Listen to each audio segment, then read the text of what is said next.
What's going on, everyone? This is the TYSK Report. I got some nice articles lined up for you, so let's dive in. Meta is pushing for the US government to use its AI. Very interesting. Meta is working with the public sector to adopt Llama across the US government, according to CEO Mark Zuckerberg. The comment made during his opening remarks for Meta's Q3 earnings call raises a lot of important questions. Exactly which parts of the government will use Meta's AI models? What will the AI be used for? Will there be any kind of military-specific applications of Llama? And is Meta getting paid for any of this? So when Meta was asked about this, Faith E, a spokesperson for Meta, stated that they partnered with the U.S. State Department to see how Llama could help address different challenges, from expanding access to safe water and reliable electricity to helping support small businesses. She also said the company has been in touch with the Department of Education to learn how Llama could help make the financial aid process more user-friendly for students, and are in discussions with others about how Llama could be utilized to benefit the government. So Meta and the U.S. government, that is a very interesting duo. I do wonder if this is going to be the start to having AI replace those people or groups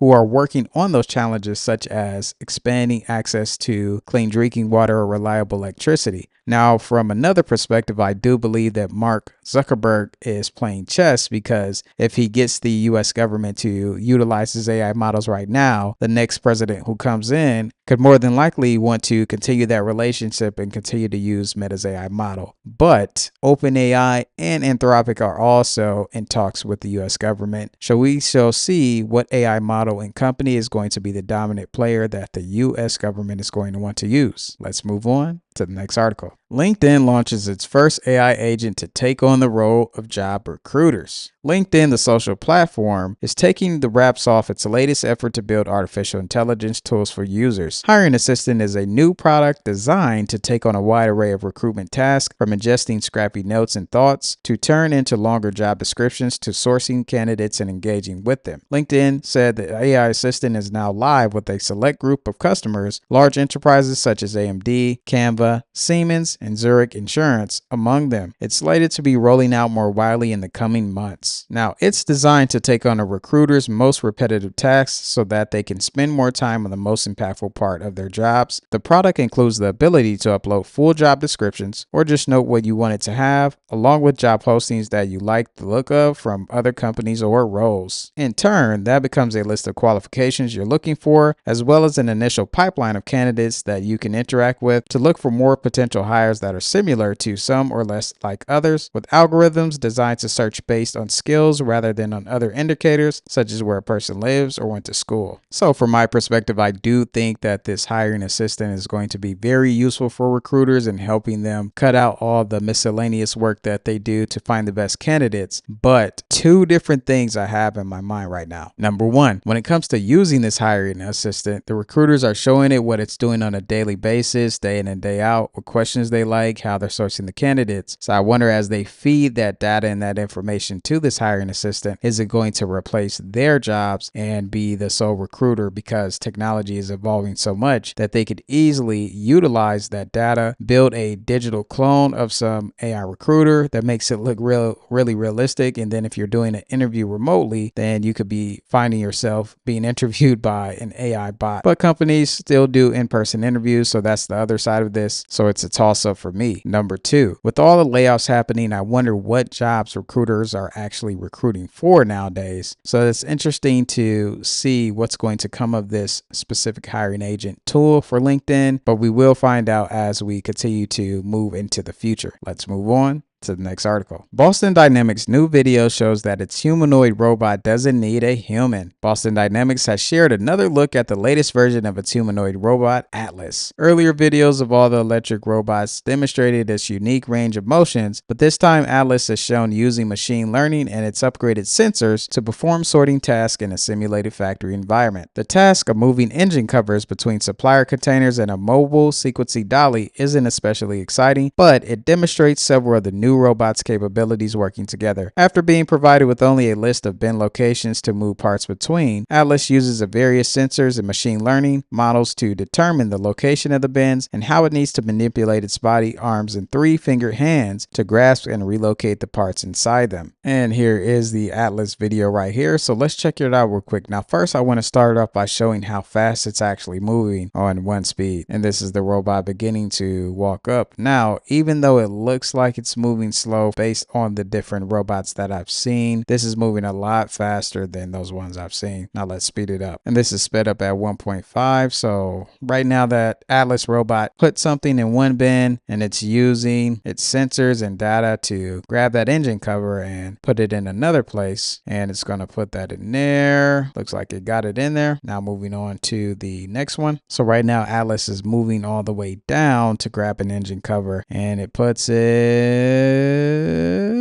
right there. Oh, it ran into a little trouble, so it figures things out and then finds the slot that it needs to put it in and puts it in there. Now it looks like the Atlas is moving to a different bin and taking another engine cover, and it's going to place it in another spot. So this is the Boston Dynamics website, and this is the Atlas robot with this blue light right here. It just always is eye-catching for me to see this. It looks pretty smooth, but it's very, very, very interesting. So from my perspective, it looks like humanoid robots are continuing to enhance and get better over time. There was some scrutiny around Tesla's Optimus Bot at the We Robot event and how people were actually speaking through the Tesla Optimus Bot, but from my perspective, they were only doing that to get people comfortable with interacting with these humanoid robots. So as people do that more and more, this is going to be something normal if you see a humanoid robot out walking, doing a task for a person to go pick up something and vice versa. So interesting times when it comes to the world of technology. I'll make sure to keep you updated on any humanoid robot information and news. Microport surgical robot completes first telesurgery procedures in Africa. Microport recently announced it completed 6 robot-assisted laparoscopic radical prostatectomy procedures using its MedBot surgical robot in Angola. The surgeries were led by Dr. Vipul Patel, a robotic urologist from the Global Robotics Institute at Advent Health in Celebration, Florida, who has performed more than 18,000 robotic prostatectomies. The procedure took place at this long name of a place, a national healthcare center in Angola. 2 of the surgeries were performed remotely, marking the first telesurgery procedures in sub-Saharan Africa using the Tomei systems capabilities, Microport said. Robotic telesurgery allows a surgeon to conduct operations from a distance using a robotic system connected through telecom networks. In Microport's case, the Master Robotic Console and Remote Console were positioned at different sites with the Cardale Hospital campus, with a connection supported solely by Tomei's telesurgery console and Cardale in-house telecom network. The latency time between the system has maintained a less than 6 milliseconds, enabling seamless surgical precision. Now, the Tomei system telesurgery function could be a game changer for regions with limited access to specialized care. The technology allows expert surgeons to remotely perform complex procedures, providing critical care to patients in underserved and remote areas. So the first interesting thing about this is I had no clue what the word prostatectomy means, so I had to look it up and pronounce it many times just to pronounce it correctly for you all. But also from a different perspective, I wonder if this is going to expand even more into other countries, but I wonder if this is going to take on the role of surgeries, and doctors may soon be able to do a surgery from all the way in, let's say, Japan for a patient all the way here in the US. So it looks like the healthcare space is continuing to be impacted in a positive way by technology. I'll make sure to keep you updated on any other exciting news. Let's move on to the next article. AV Ride rolls out its next-gen sidewalk delivery robots. AV Ride, the robotics company that spun out of Russian search giant Yandex, has a new sidewalk delivery robot to show off. The company currently has plans to operate a fleet of 6-wheeled delivery robots in Austin, Texas, delivering Uber Eats orders to customers as well as South Korea. Now, AV Ride's next-generation model is shedding a couple of wheels and showing big gains in efficiency. The new 4-wheel designs are much more efficient in their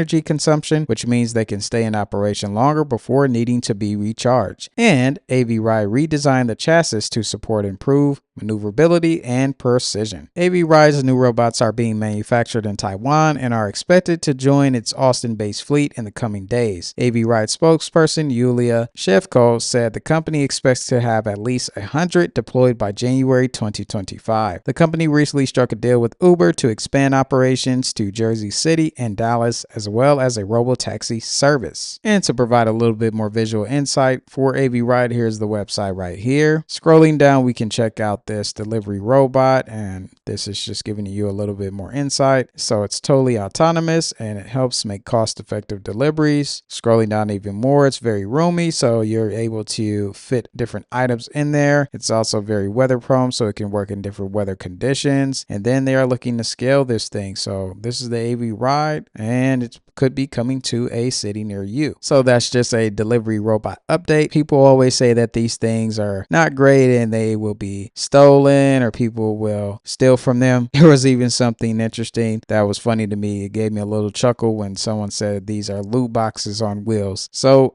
I'm not sure how people feel about these delivery robots where they are. I haven't seen them where I am, but I'm sure others have interacted with them on a consistent basis. And one day we could find ourselves having these little robots deliver us items. So I'll make sure to keep you updated if anything else arises with this information. Let's move on to the next article. AXA launches self-driving Ford electric cargo vans. British startup AXA has launched an autonomous Ford e-Transit van and minibus fitted with its AXA driver software. The breakthrough is the latest realization in the firm's pursuit of universal autonomy, the concept whereby AXA's full stack of software can be used on any vehicle to provide self-driving capability. In this instance, the new e-Transits have been converted using what AXA terms reference autonomy designs, RADs. These design blueprints are said to allow for the rapid integration of autonomy on host vehicles, including the firms driven by AXA software and sensors, compute, and drive-by-wire systems. The hardware fitted to the e-Transit consists of cameras, LiDAR, and radar with full 360-degree perception and long-range detection, allowing autonomous functionality in mixed traffic at speeds of up to 35 miles per hour. However, the vehicles also come with manual controls to allow conventional operation. Previous examples of AXA's universal autonomy have included self-driving shuttles produced in association with Austrian bus maker Versum for deployment in Belfast, Northern Ireland, and a Navy service at Florida State College in Jacksonville, Florida, in tandem with Beep. Here's the news on Beep that happened a year ago, and this is what that vehicle, or I should say that autonomous vehicle, looks like right here. So outside of the popular players like Waymo and Tesla, autonomous vehicles are more than just those robotaxis that we hear about all the time. Here, this company AXA is implementing technology into current vehicles where it can be driven on its own and make sure that the vehicle takes the people where they need to go. Let's move on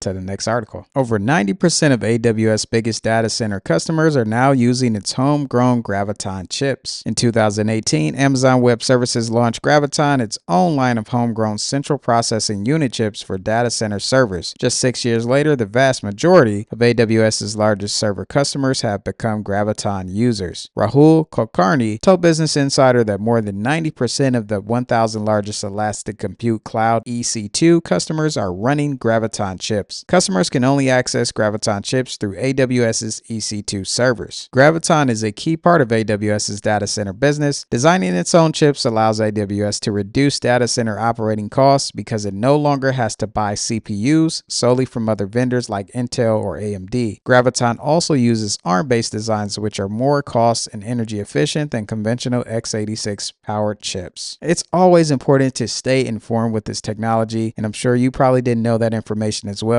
So in order to stay updated on this tech news that's rapidly coming in, make sure you subscribe, like the video, and check out these two videos right here where I talk more about the things you should know happening in the world of technology.